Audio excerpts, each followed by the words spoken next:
नमस्कार, मैं रानू गोस्वामी और आप देख रहे हैं स्टार न्यूज प्लस चैनल। आइए आगे बढ़ते हैं आज की मुख्य और अहम खबरों की ओर। खबर मध्य प्रदेश के भिंड से। पूर्व मुख्यमंत्री उमा भारती का भिंड एक दिवसीय दौरा। गुरमी तहसील के दौनियापुरा गांव में रानी अवंती बाई की प्रतिमा का किया अनावरण।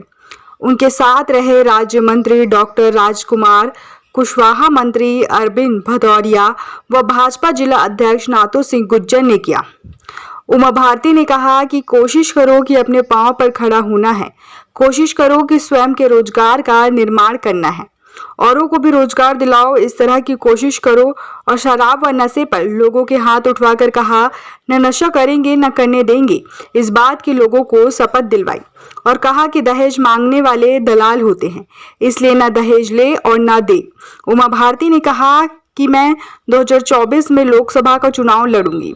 मंत्री अरविंद भदौरिया ने मंच के माध्यम से 5 लाख रुपए की रानी अवंती बाई के निर्माण में सहायता की घोषणा की। स्टार न्यूज प्लस चैनल के लिए आरती शर्मा की रिपोर्ट।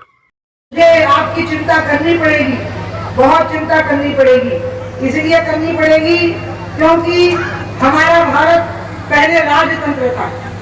राजतंत्र में एक बहुत बड़ा खतरनाक मामला होता था और वो ये होता था कि जो राजा जीत जाता था उसकी सेना अकेले हारे हुए राजा को बंधक नहीं बनाती थी, बल्कि पूरी प्रजा को लूटे। उनको उनके चरणों में प्रार्थना करते हुए, मैं उनको चरणों में निवेदन करते हुए मैं स्वयं उनको बुलाता हूँ। आज उमा भारती, कोशिश करो कि अपने पांव पर खड़ा होना है, कोशिश करो कि स्वयं का रोजगार का निर्माण करना है और उसके साथ और भी लोगों को रोजगार देना है। अपने आप को ऐसा बनाओ, आप शासन की वो व्यवस्था, रोजगार और रोटी नहीं चाहते हैं, स्वाभिमान चाहते हैं।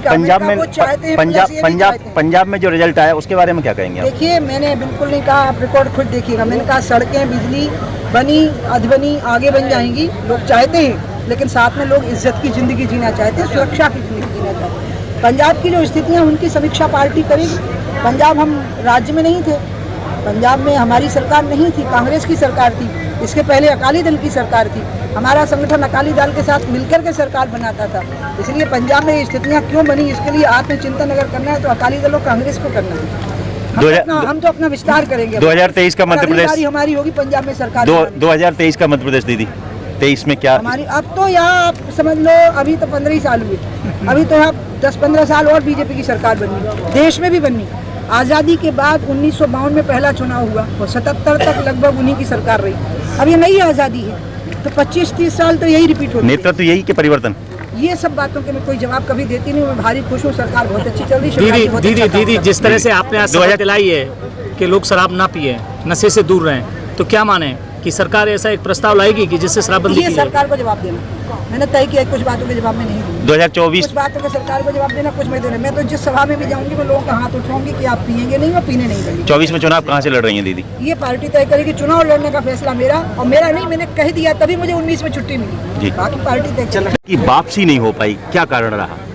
बीजेपी की ही सरकार है, इसी के लिए हमने सरकार बनाई थी। हमारे यहाँ व्यक्ति का कोई महत्व, लेकिन उमाश्री नहीं, वो बहुत अच्छी सरकार चली, जितनी अच्छी मैं चलाती उससे बेहतर चली, मुझे गर्व है। शराबबंदी का आपने कहा मन से आह्वान किया, लेकिन प्रदेश की सरकार शराबबंदी के लिए काम नहीं कर रही है, क्यों?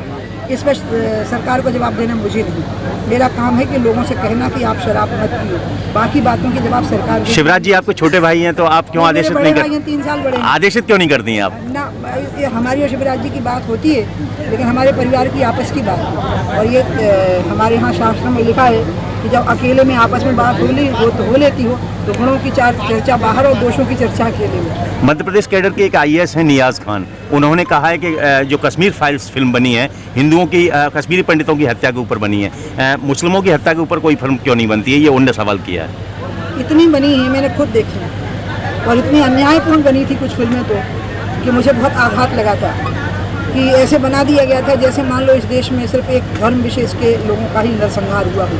मैंने खुद वो फिल्में देखी थी और इसलिए, और जिस प्रकार के उपदेश हमें दिए जाते थे उन फिल्मों में, वो उपदेश भी मुझे कभी नहीं भूलते। तो ये तो पहली बार हुआ है जब एक यह भी पक्ष है जो लोगों के सामने रखा गया। मैं आपको गुजरात के दंगे का उदाहरण दूंगी। गुजरात के दंगे में जो मृत्यु थी वो अल्पसंख्यक वर्ग की थी। 500 या तो पुलिस की गोली से मरे थे या दंगों में अल्पसंख्यकों के द्वारा मारे गए थे, और क्योंकि दलितों की बस्तियाँ अधिकतर अल्पसंख्यकों से लगी हुई होती, कोई जिक्र नहीं किया था उनका, एक फोटो एक चेहरा उनका सामने नहीं आया था। मुझे तो कश्मीर फाइल्स देखने की ज़रूरत तक नहीं है, क्योंकि मुझे पार्टी ने कश्मीर का जिम्मा दिया था। 89 दिसंबर में जब चुनाव जीत के गई तो अडवाणी जी ने मुझे लाइब्रेरी में बिठाया, घंटों अध्ययन करवाया कश्मीर के बारे में कि कश्मीर की जो पहली कॉन्स्टिट्यूशनल सभा हुई थी उसमें क्या हुआ था, क्या तय हुआ था। और फिर मुझे और साहनी जी को, केदारनाथ साहनी जी को जम्मू का जिम्मा दिया गया, जम्मू कश्मीर का। तो मैं वहाँ जाती थी और जो फिल्म में है उससे ज़्यादा सच्चाई है जो दिखाई नहीं गई होगी। मैंने देखा कि कश्मीर के लोग जम्मू में कितनी तकलीफ में रहे हैं, क्योंकि वो बर्फ़ में से निकल के आए थे और जम्मू भयानक गर्म होता है। वहाँ पर नहरों के किनारे उनको टेंट लगा दिए गए, उसमें कितने लोग बीमारियों से मर गए, बच्चे मर गए, स्त्रियाँ मर गईं, और कितने कष्ट उन्हें उठाए हैं उसकी तो मैं गवाह हूँ। मुझे तो देखने तक की ज़रूरत नहीं है, क्योंकि मैंने तो लोगों को भुगतते हुए देखा है। और अगर इस सत्य की अनदेखी कर दोगे कि असम में कैसे हमले हुए हैं घुसपैठियों के द्वारा, बंगाल में कैसी लूट मार हुई है ममता बनर्जी के सरकार बनाने के बाद, इसी उत्तर प्रदेश में क्या हाल था यहाँ पर बहुसंख्यक वर्ग के ही लोगों का। भारत मैं कह सकती हूँ कि भारत दुनिया का एकमात्र ऐसा देश है जहाँ का बहुसंख्यक वर्ग प्रताड़ित होता है और उसके प्रति सहानुभूति नहीं दिखाई जाती है। बहुसंख्यक वर्ग प्रताड़ित होता है और उसके प्रति सहानुभूति नहीं दिखाना मीडिया के एक वर्ग के द्वारा, समाज के एक वर्ग के द्वारा, वो इंटेलिजेंसिया में है, वो